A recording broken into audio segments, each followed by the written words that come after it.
Welcome back to the Making a Multi-Million-Dollar Med Spa podcast, where we have real conversations about what it takes to run a successful business. Thank you for joining us as we share our day-to-day successes and, even more importantly, failures and mistakes. Listen in as we host some of our peers, colleagues, and other experts in the field. We hope you enjoyed today's episode. Today, Laura Madsen, licensed esthetician with more than 20 years in aesthetics, joins us on the podcast. Laura began as a makeup artist in a salon, but quickly changed her career path after an inspired meeting with an esthetician. We are lucky enough to have Laura both full-time as a medical esthetician at Aesthetic Care, as well as a trainer at Mint Aesthetics. She offers medical facials, chemical peels, cool sculpting, and specializes in laser treatments. In this episode, she'll walk us through her favorite treatments, interactions with clients, best practices as a provider, and more. We are so proud to have Laura on this team and equally excited to share her with you. Now on to the episode. Hi, and welcome back to another episode of the Making of a Multi-Million-Dollar Med Spa. And today I have Laura with us, so we're going to jump in. Laura, I have so many great questions for you. I'm really so excited to have you on the podcast. I'm so happy to be here. You have so much experience and so many great things to share. And so, my passion and mission with this is to have our Mint clients really get to meet our team. It's so important. So Aesthetic Care is the team. And so without you, we don't have Aesthetic Care. So that's why we're here today I just want them to be able to hear from you. Awesome. All right. So maybe we'll just start off with, what are your top 2 to 3 treatments? Or what's your favorite treatment right now? Ooh, okay. I'm obsessed with my BBL Moxie. It's been my favorite treatment that I've had done in a long time. And I really just thought it polished up my skin. I don't know any other way to put it, but it just, everything looked brighter. My melasma looks better. So I don't know. It was pretty easy too, compared to some of the other, treatments that we do that aren't as fun. I just laughed because when we brought on Moxie, I was like, what do we need Moxie for? And now I did too. I was like, well, I don't really see the placement of it. And yeah, now I really do. It's one of my favorites. And, we pair it with several different things. I've done it with some of the microneedling devices with the RF. I really like that. And then just with BBL, of course. So let me take a step back. How did you get in this industry? Oh, that's a big step back. That's a way back. So I started out as a makeup artist. I was just really passionate about it, and I was in all my art classes. I really enjoyed that part of, just instead of painting, it was like painting on somebody's face. Yeah. And I followed some different makeup artists back in the day that I thought were doing some really cool things.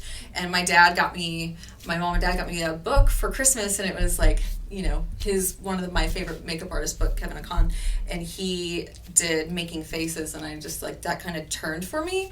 And then I think from there, it just kind of happened organically. What year was that? Oh my gosh, I'm embarrassed to say. So probably 97 is when 96, 97, because I was still in high school when I was working in a salon as a makeup artist. And so, which sounds crazy, but I was the receptionist, and they had this makeup line that nobody knew what they were doing with. They didn't have anybody selling it or doing it, so I kind of just stepped up in that role. And then met an esthetician. This was like almost before the internet, so nobody knew what an esthetician was or what, they did, including me. I was like, well, what is that? And she said, well, I take care of skin. I do, all these things. I do makeup. I work with, fashion and photo and all that. She was doing skincare for models. And I was like, that sounds so cool. And so, yeah, started looking into aesthetic schools. So that was, I graduated aesthetics in 2000, I think. Yeah, I love that, because it's like you met someone who was doing it already, and you model it, and so much of really what we even do today.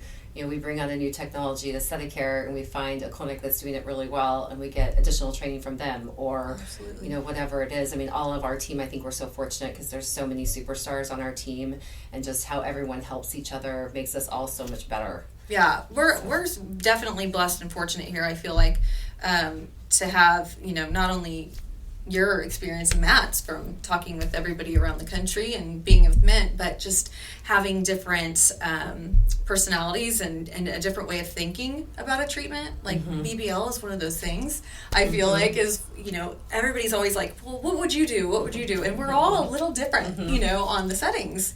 And so it's nice to be able to bounce those questions about patients and like, what would you do on this person? Definitely. Well, on that topic then, what is one of your more difficult cases?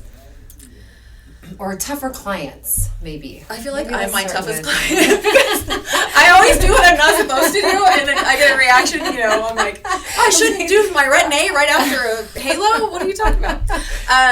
No, but that is kind of the client. It's definitely the person that's looking in the mirror every day after they had a procedure and freaking out, So my whole approach with that is just really try to be clear with them and communicate, like the day-to-day steps, show them pictures of what to expect, and in baby steps. If they're not somebody that's ready for downtime or to be compliant with the post care, then we're going to wait. We're going to start baby steps and maybe do something a little bit lighter on that person.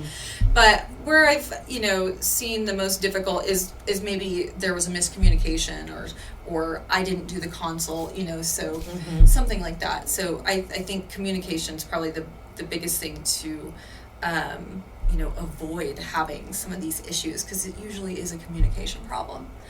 Or, people only remember very little what you say when they're on fire after, a treatment and feeling toasty. So, and if they've never had anything done before, some people you definitely have to hold hands a little bit more and just make sure they're,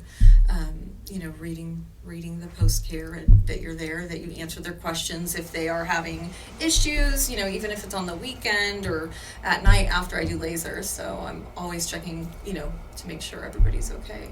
Okay. And so you just check, you're texting or calling them from your cell, like at home? Yes, yeah, or email. We try to, if they're going to have any, issues, I usually have them email. Most of the time, they don't. But they always have a way to communicate. Yes, always making sure you have a way to communicate, because you don't want, the last thing I want is somebody like sitting at home all weekend freaking out because they have edema under their eyes and they didn't remember me telling them that would happen. Right. And so just to ease their mind is good. To have that line of communication that they can get a hold of you. Yeah, I love that. I just, it's always too, like, both of us are teachers or instructors at Mint. And so one of the things that I love to remind our Mint clients is that do the play-by-play through the treatment. Like, it's a football game. You're going to talk every play of that football game. And so if you'll do that with every single client, talk them through what you're doing now, what's coming, what's next, and even re-talk the post-care while they're laying on the table. I just think the more information that they have, they are so much more comfortable. Because how often do they come in for the second Halo or second Moxie and they're like, this is so much easier. And you're like, just because you knew what to expect. Yes, anticipation levels are way down. And it's funny that you say that. We had a patient, about a month ago, that took the being gentle with her skin post Moxie very literally and not to rub. So she, we had her come in. And wait, she sends that, we can have the picture though. Oh, yes. And it looks gray. Almost, right? Gray, like frosted white to gray, right? Okay. I was like, I do not know what's going on with this person. I thought they maybe got some crazy infection. So she is a Fitzpatrick 4, if I remember correctly. We see the picture of her. She looks white to gray. 10 days after Moxie. 10 days after Moxie. Okay, so now... Right. So we, of course, we're like, please come in and see us. Let's see what's going on. And I had her come in, and even then, I'm looking at her close up, and I'm like, what is going on? So I asked her, I said, do you have your sunscreen on? And she said yes. So I was like, can you please wash your face for me? And I take her over to the sink, and I saw her washing her face, which she was barely touching it. She would just splash some water and wasn't really cleansing it very well and just patting it dry. So she was just being super, super, super cautious. And it turns out that gray was just loads of sunscreen and makeup and moisturizer. And as I got in there and started cleansing and exfoliating it off, I mean, it was just all coming off. It was all the men's, like everything just wanted to come off. But she just had it stacked on with cleanser and moisturizer and maybe makeup and Tizo. And so it was just a miscommunication, between the patient, and our post care. But so the more detailed. So what was underneath? Beautiful skin. I mean, she was like, it was the best before and after picture that I could imagine. I mean, she was so thrilled when she got up off the table, and all I did was cleanse her skin. Yeah, I mean, really, that's all we did. But that was such a great lesson with just communication and post care, but also and follow-up. Right, and follow up, because actually what was underneath was so beautiful, but she had not removed any of it in 10 days. 10 days, yep. 10 days. And I just putting more on top of it. So after watching that, I mean, it's an eye opener that even doing this for 22 years, you still have to be really cautious and really communicative to your patients and make sure that they understand or that they can reach out with questions. Definitely. So in 22 years, what has been your most rewarding or one of your more rewarding cases or situations? Definitely acne scars. You change people's life, Like I can make your skin look brighter and shinier and prettier, but with acne scars, it's a much more personal thing, I think, for me and for the patient. Like it's a journey, and it's very emotional. Yeah. Do you think of one or two in particular, or do you think? Yeah, I had a girl that she was in her early 20s when she started getting acne. Never had a pimple hardly in high school, and it just exploded. I mean, it was cystic, it was pustule, it was red, oozy. I mean, it was really bad, and so she struggled and battled with that. We got her into a different dermatologist, and that got her on some medication to get the acne under control, because it was beyond what lasers would do at the time. And so after she went through that journey with Accutane, I believe, thinking back, then we started treating her acne scars because she was getting married. And so we had about a year and a half of treatments, and she was very, very good at, doing the time in between, using the products that we recommended, and making sure she got her treatments done. And she showed me all her pictures through her journey, and we both cried. Like, it was beautiful. I love that. Today, with all the technology that we have, which, both of us have been in it for a while, and it's like, you start out with a couple things, and now we just have all of these tools. I mean, if she were to walk in today with that same scarring, what would be kind of your go-to type of treatment? Without having to be too specific, of course. But favorite technologies to... what I've been really liking is the combination laser treatments. I really, and needling RF, so I would probably do Genius. First, all at the same time. Get them really nice and numb, pull that Pronox out. But I would do probably Genius, and then a more aggressive halo on top of it, and then maybe even Profractional, some of the more, stubborn spots. So I have actually somebody that just went through a series of that too. And she was kind of an unusual scarring. She actually had a cyst and had it removed, and the surgeon left kind of a the scar didn't look very good, we'll put it that way. So she had some acne scarring and then this other scar, and it really made a big difference. She's like, I don't even notice it anymore. And that's what she came in here, just like, this is all I think about, I wear glasses to cover it, so that the Halo microneedling RF and Profractional is a good treatment. Such a beautiful combo. Yeah. I love that. Well, I think too, it's so important, you're talking about how, it's a journey, and that so many times they come in and they're thinking like one treatment is going to be it. And sometimes we do, when you can combine microneedling RF with Halo, with Profractional, and it's a month, 3 months, 6 months later, like you do get results from that, but typically it's more than one. Typically it's a series of treatments over a year or two that really gets them to that point where like they can say, I don't even notice it that much anymore. Yeah. Yeah, it's definitely a journey. And to communicate that with them as well, to let them know that, okay, we're going to be doing this, and it's just you're not even going to notice how much better it's getting, because it's like watching grass grow. But if you monitor them well and, take pictures, of course, because that's the best thing that we have to offer, and to show them, like, even the smallest change, it motivates them to want to continue going through the journey. So, and that's the same with anti-aging, and somebody coming in here in their mid-50s and they've never done anything and they've been in the sun, one treatment might help a lot, but it's not going to get them their 30 years. Well, yes, right. So I mean, it'd be great. Wouldn't it be great if it did? I would love that. Well, that would be like the laser resurfacing with some significant right. downtime. Yeah. Which most of our clients aren't doing these days. Yeah. They would rather do the journey. I think we have so much more social media and just busier lives, and people aren't hiding out. It's hard to hide out with a laser, the deep resurfacing stuff, because, it's healing time. So somebody would way rather do, maybe a halo every month, for 3 months, or every 3 months do something. So, I think it's, I like the less approach. I wouldn't say over less, time. but yes, over time, slower. Most people can handle a moxie. Yes, and a halo, so great. or a microneedling, right. And it's very little downtime and pretty easy. So okay.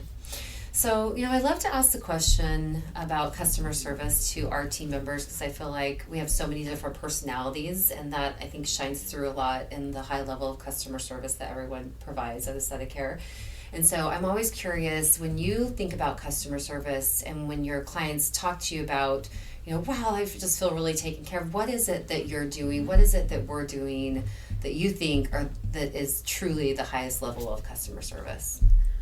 Well, I think, it all goes back to relationships. We're in a relationship with our clients. And so, giving them what they need in the relationship, whether it is the laser or it's time.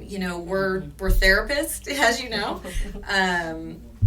estheticians as well, and nurses. But I think listening to them a lot of times, somebody comes in upset, if you can make that person, forget about why they were upset when you walked in the door, just by, having a conversation with them and being in that relationship, being present with them, I think we do a really good job with that. And, compassion. We're all, giving compassion to these people and to our clients that are all going through stuff. We're going through stuff. Maybe they're going through a divorce, or they had some issues with their kids, or, everybody's got life going on. So, and they usually end up telling you about it back there, which is great. But, I think we're really good with forming lasting relationships with our clients. I've been seeing some of these people for 22 years. That's amazing. Like, I've seen their kids grow up, and now they have grandkids. It's just, you're a part, you're kind of like friends and family. Like, you do develop these relationships for a long time. Well, I think too, even though we do try to, we have a schedule, you're very booked out, you're very, you're on your schedule, but somehow within that schedule, you make them feel like they're the only person that you're going to see or think about for that day, and that, what an impact that makes. Unlike going to, your yearly exam or something, and you're filed in, filed out, fill out the Don't ask any other questions. Yep. I'm not going to answer those. Right. Yeah, no, I think it is important not to feel rushed, or, not to let them know that you feel rushed. Right. Or that they're, right. That there's somebody waiting on the other side of the door. There's definitely people I have to schedule. Just, some of your clients that, are great clients, and you just got to schedule an extra 10 minutes, 15 minutes sometimes. Well, I think that's important, because that way you're actually looking at your day then and making sure that that's done, which I think is important, because clearly we have like time blocks for procedures, but we tell our team, like, if you need more time, then you need to manage your schedule and book it out. Or if you feel like you need less time, then you can manage your schedule and make it less. And so, I think that is, it's also that responsibility. So much of that is on you, and you do such a great job of that. It's like the management team is not going to know